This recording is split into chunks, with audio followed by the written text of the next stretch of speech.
Indonesia is one of the world's richest in terms of natural resources. This has drawn in foreign investors globally, from major European markets to the United States, and now its Asian economic neighbor, China. China has been reported to be dominating the nickel industry of Indonesia.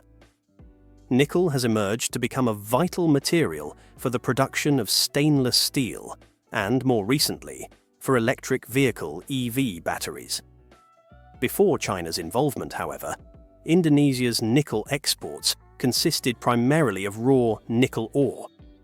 But as a smart move to lure in foreign investors, the Indonesian government introduced policies in 2009 that banned the export of raw minerals, forcing foreign investors to establish local smelting and refining operations. This policy was designed to promote value-added production within Indonesia, increase local employment, and reduce the country's dependency on exporting raw materials. This shift coincided with China and the rest of the world's growing demand for nickel, making Indonesia a key partner in China's efforts to secure a steady supply of the metal.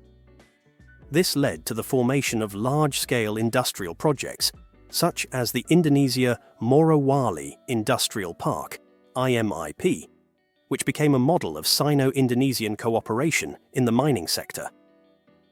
The development of IMIP was a game-changer for Indonesia's mining sector.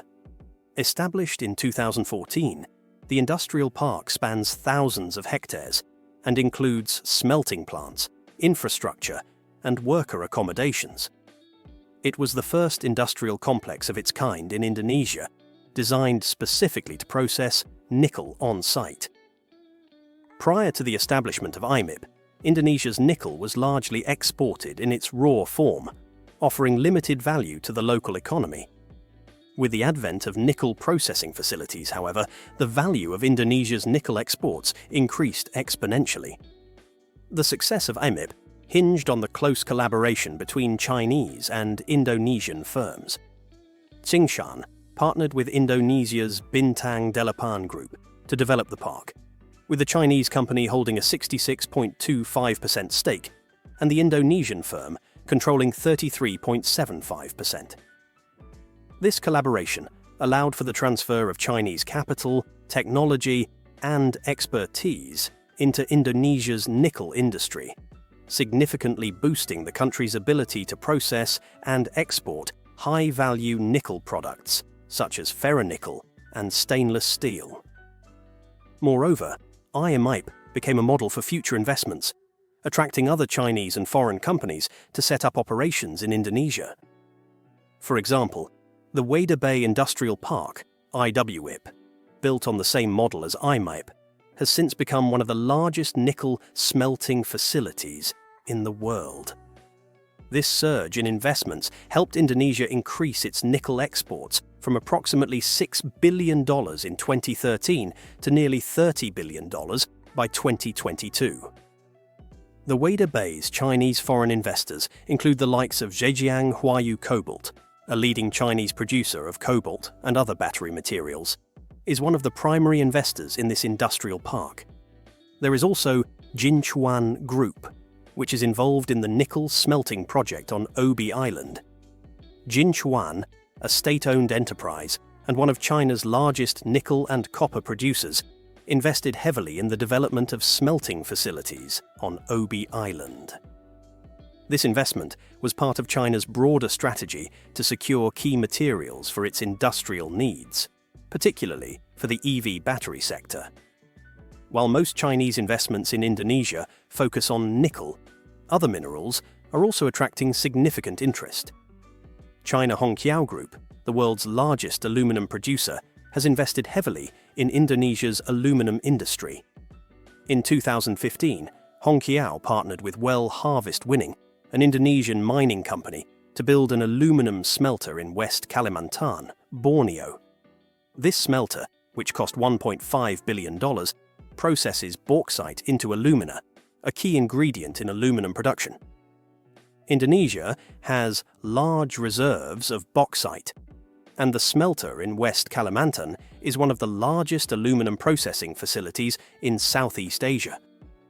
This investment aligns with Indonesia's policy of adding value to its natural resources through domestic processing.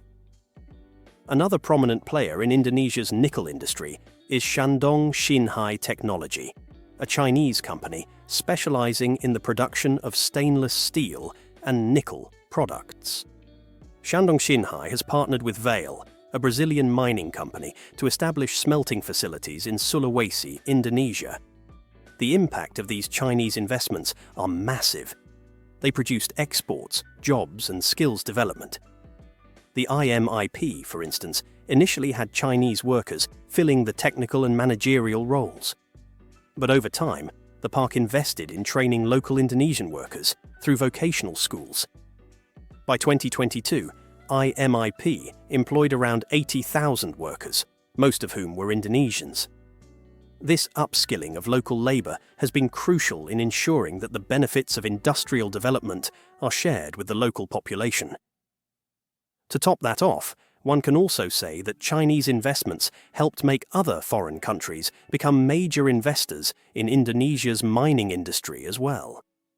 South Korea has become a key player in Indonesia's mining sector, with companies such as LG Chem and Hyundai partnering with Indonesian firms to develop battery materials and nickel processing plants. In 2021, LG Energy Solution, one of the world's largest battery manufacturers, signed a $9.8 billion deal with Indonesia to build an integrated EV battery supply chain in the country.